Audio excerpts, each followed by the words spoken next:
What's up, guys, and welcome back to This Week in Racing. Got a huge show for you involving pretty much every series under the sun.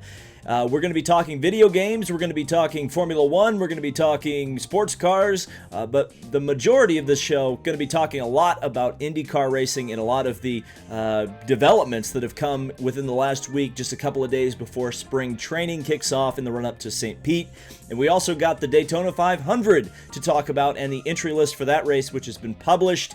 And of course, we've always got that discussion to talk about with locked-in spots, both in the Indy 500 and the Daytona 500. And oh, by the way, I've kind of neglected to talk about him, but we are going to get into Scott McLaughlin and his future role in IndyCar with Team Penske. So let's get into it this week in racing.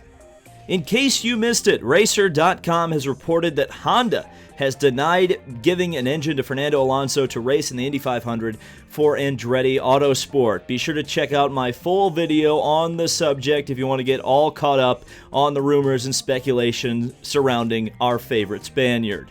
Max Chilton has confirmed his involvement in this year's IndyCar series for Carlin Racing, becoming the first driver to confirm a seat at that team. He will run all of the road courses, plus the 104th Indianapolis 500, where he will attempt to qualify. Unfortunately, he was unable to qualify last year, so definitely there's a redemption angle for both Max Chilton and Carlin Racing at that race. Foyt Racing has finalized their drivers for this year, and one of them was a bit of a surprise. Sébastien Bourdais will join the team for 4 road course races this year, mostly taking part in the beginning of the season. Bourdais will appear for the team in the number 14 car at St. Pete, Barber, Long Beach, and Portland. Now here's where things get a little bit interesting. It was long rumored that Dalton Kellett would be in this team for this coming season, and indeed it was confirmed. The Canadian Indy Lights driver, who in fact I believe has the most career Indy Lights starts of any driver, will race at the Indy 500 and the other road course races not taken up by Sébastien Bourdais. Of course, the ovals for the 14 car will go in the hands of Tony Kanaan, but here is the key. There will be 3 entries from the AJ Foyt team proper this year. Last year, the Foyt team helped out with the Hollinger team, or the year before that was the Hollinger team, and then the year after that, it was the Clausen-Marshall team. But this year, there are 3 AJ Foyt entries, full stop. Tony Kanaan, Charlie Kimball, and Dalton Kellett. So that is looking good for car count for the month of May. A little bit of a fun story here. Scott Dixon was robbed at a Taco Bell in 2017 just after winning the pole position for the Indianapolis 500. And unfortunately, as confirmed by these photos from Steve Shunk over on Twitter, that Taco Bell is now closing. Adam Stern had reported that it had been robbed within the last couple of months, I think within the last couple of weeks actually, and I guess the owners finally decided enough was enough, and the Taco Bell that is so famous in IndyCar circles is going to be a husk of its former, or perhaps I should say a shell of its former self. Moving over to the world of sports car racing, and a bit of a sad thing for American racing fans. Ginetta will not bring their LMP1 to the COTA round Circuit of the Americas of the World Endurance Championship, which puts into question whether or not they will appear at the 1,000 kilometers of Sebring, or the 1,000 miles of Sebring either. And that unfortunately also means that the LMP1 field at COTA and potentially Sebring is now down to 3, 2 Toyotas and 1 Rebellion. Not a very healthy class at the moment. Corvette Racing has confirmed that Jan Magnussen and Mike Rockenfeller will pilot the car in their 2 WEC appearances for the Corvette C8R at Circuit of the Americas and Sebring. Of course, there was a big send-off in the offseason for Jan Magnussen being a full-time driver for Corvette, but it wasn't much of a layoff period or a breakup for them, as it'll be fun to see him return to behind the wheel of a Corvette, and it'll be also interesting to hear his thoughts of the C8R at COTA and Sebring. Big news out of the video game world. Tony Stewart and Monster Games have announced a brand new sprint car game called Tony Stewart's Sprint Car Racing. It's the first sprint car game since 2010, but kind of burying the lead, it was announced as well that Monster Games would no longer be the developers for the NASCAR Heat Series. So there's definitely something to look for there, as the future of NASCAR Heat is up in the air. And it's cool for sprint car fans, and I certainly will be buying it day one to see it and check it out. It looks fairly good as an arcade racer, so it'll be fun to kind of test it out for myself. But the question remains, now sprint car racing has a video game, IndyCar, where you at? Haas F1 has become the first team to unveil their 2020 car. The Haas F1 car, not really much of a surprise, bears a lot of resemblance to the 2019 Ferrari. And I know a lot of people will call a foul of that, but hey, at least they painted it white this year, or white and black this year, going back to the kind of original Haas F1 livery. So that's something, I guess. No more rich energy. Big news for NASCAR fans, and pretty positive news, at least on the surface. There are 43 cars for the Daytona 500. The most important part of that entry list, of course, are the open entries, which are going to create much of the intrigue in the pre-race before you actually get to the actual 500. The drivers who will have to either qualify on speed or race their way into the 500 are Justin Haley, Reed Sorensen, Chad Fincham, J.J. Yaley, Brendan Gaughan, Timmy Hill, and Daniel Suarez. Of course, Suarez is kind of really the big name on there, and I would have a feeling that unless he has some serious trouble, Suarez will have no trouble qualifying for the field on speed.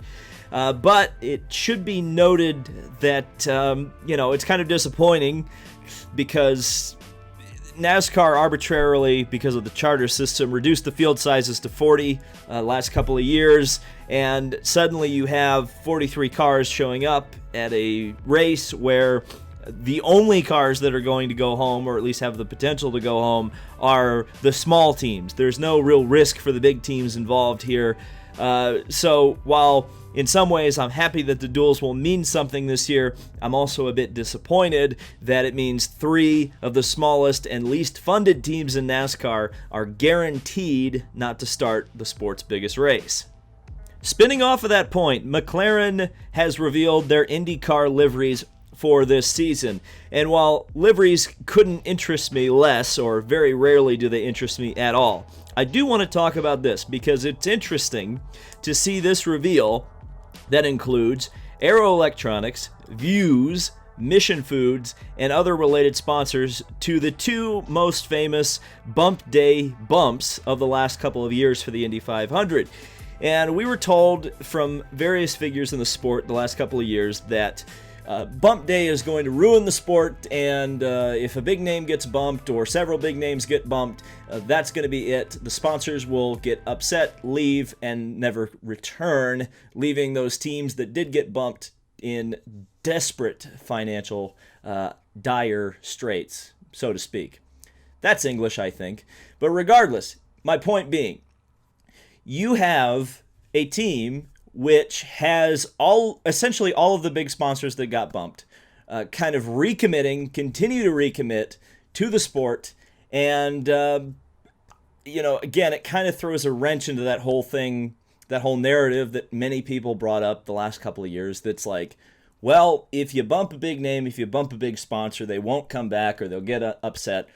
That doesn't seem to be happening at all. In fact, it seems to me more that the teams and sponsors that got bumped have recommitted, restructured, and made their effort a little more, hey, maybe more pointed, like an arrow. Hey, there's a reference.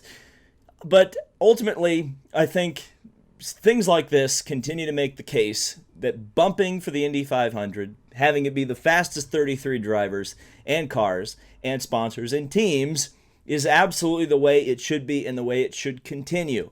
In fact, I just watched this fantastic documentary called Uppity that's about Willie T. Ribbs. And without giving, well, this is a spoiler, so skip a minute ahead if you don't want to hear this. But the climax of the entire film is literally this driver who has won all of these Trans Am races, won in Formula 3. The climax of the movie is him putting a complete piece of crap car in the 500 field on bump day. That is the climax of this racing movie. You would lose stories like Willie T. Ribbs. You would lose stories like Fernando Alonso or James Hinchcliffe getting bumped from the field. If you got rid of bump day, it would take away from the historical significance of the race. And things like this continue to confirm that bump day should be around forever. Finally, this is potentially huge news that a lot of people, I think, are sleeping on. Bathurst 1000 and Supercars champ Scott McLaughlin from New Zealand will participate this year in the IndyCar Grand Prix at Indianapolis in the month of May for Team Penske. Now, this was interesting because a lot of people thought Elio was going to get that seat. In fact, I think it was announced that Elio was going to run that seat. But after a test at Sebring, and he will be also testing this week at Circuit of the Americas, it appears that Scott McLaughlin has really impressed the folks over at Team Penske, and that is not an easy task to do by any stretch of the imagination. And if you've been paying attention to Scott McLaughlin and a lot of the things that Team Penske and specifically Roger have been saying about him, you start to hear Roger say things like, "He reminds me of Rick Mears."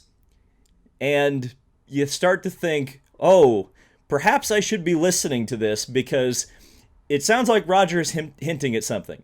And I think it was Marshall Pruitt that pointed out in a column on Racer.com that was like, Roger doesn't do things for fun. He doesn't do things he doesn't spend money in racing just to say, hey, Scott McLaughlin, you're a good driver. Let's see what you can do in our car.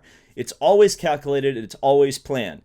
And we know that Scott McLaughlin has mentioned several times that he wants to race in the United States. Now, many people, because essentially he's in a stock car in Australia with the Supercars series, a very similar car and design to what NASCAR is currently running. A lot of people thought, hey, he's going to go to Penske NASCAR. Roger's always got an ace up his sleeve, doesn't he? Because it certainly looks like at this point that he is headed on a career path to IndyCar racing in 2021. Now, obviously, he could completely screw the pooch at COTA and be completely slow at the Indianapolis road course. I don't think that's going to happen. I really don't. Because, again, this is a guy who doesn't have a ton of Formula Car experience and was right there on pace at Sebring. Again, we'll have to watch what happens at COTA. But I think this guy could really be a star of the future. And it's kind of funny. What is it with New Zealanders and Scott and being named Scott and being fast? I guess Roger realized that he needed a New Zealander named Scott to go fast in IndyCar racing. But this is something I want to track on the channel. And I don't think a lot of American fans are really realizing what a big deal this is yet. So if you're watching this channel, consider yourself among the first, or at least the ground level wave, to realize that I really do think that Scott McLaughlin is going to make a huge impact in IndyCar racing in the next couple of years. I'm excited to see how his career progresses, and you know that you are going to have quite a bit of coverage of him on the channel going forward. I'm definitely going to talk about COTA. Was thinking about going to that event. I couldn't make it financially work for me this time.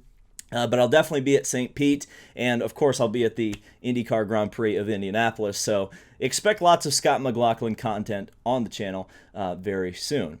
So thank you guys so much for watching. Thank you to the Patreon supporters to make this all possible and to make some of these race trips in real life possible. It's going to be a lot of fun going forward in the year, being able to cover events at the track. So thank you guys so much for watching, and I will see you in the next video.